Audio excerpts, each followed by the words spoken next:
မြေစံနဲ့လက်ဖက်ရည်ဆိုင်လွမ်းကဖီလို့ပိတ်ထားတယ်အချစ်ဆုံးမင်းနဲ့တူငဲတော့တဲ့ဒီဆိုင်လေးဆိုင်ရှင်ဦးနဲ့ယင်းနီကကိုတို့နဲ့ဦးတွဲလေးရောက်ရင်တို့ကြိုက်တဲ့ချင်းတွေအလိုက်တဲ့ဖီနဲ့ဖွင့်ပေးတယ်လေဘဝတစ်စချိုမှာကိုရိုနဲ့ဦးချစ်တဲ့ကြောင့်ကိုအချစ်ရဲ့မိခတွေသိရှိသွားရာကစားကိုရိုနဲ့မခွဲခွဲရအောင်သူတို့ဖန်တီးပြီးရဲ့ဆက်တဲ့တို့နဲ့ဝေးတဲ့စီ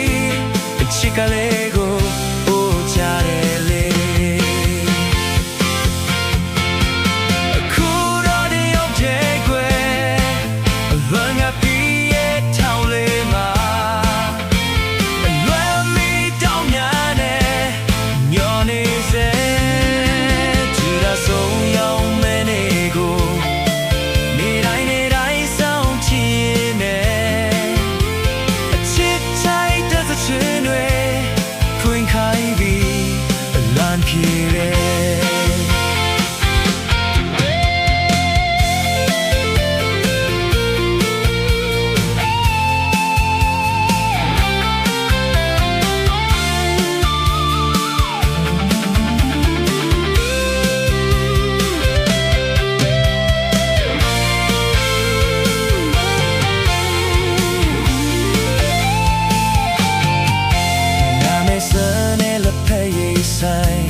လွမ်းကဖီလို့ပိတ်ထားတယ်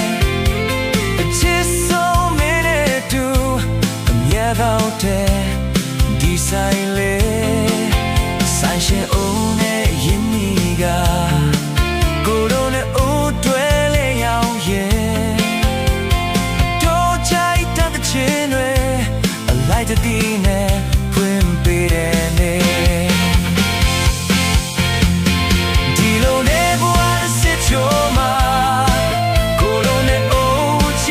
ကြောင့်ကိုအချစ်ရဲ့မိဘတွေအတိရှိပါရာကစားကိုတို့နဲ့မကွဲကွဲရအောင်သူတို့ပန်တီးပြီးရဲ့ဆက်တဲ့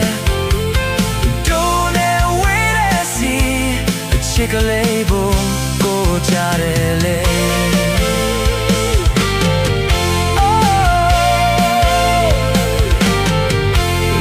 Okay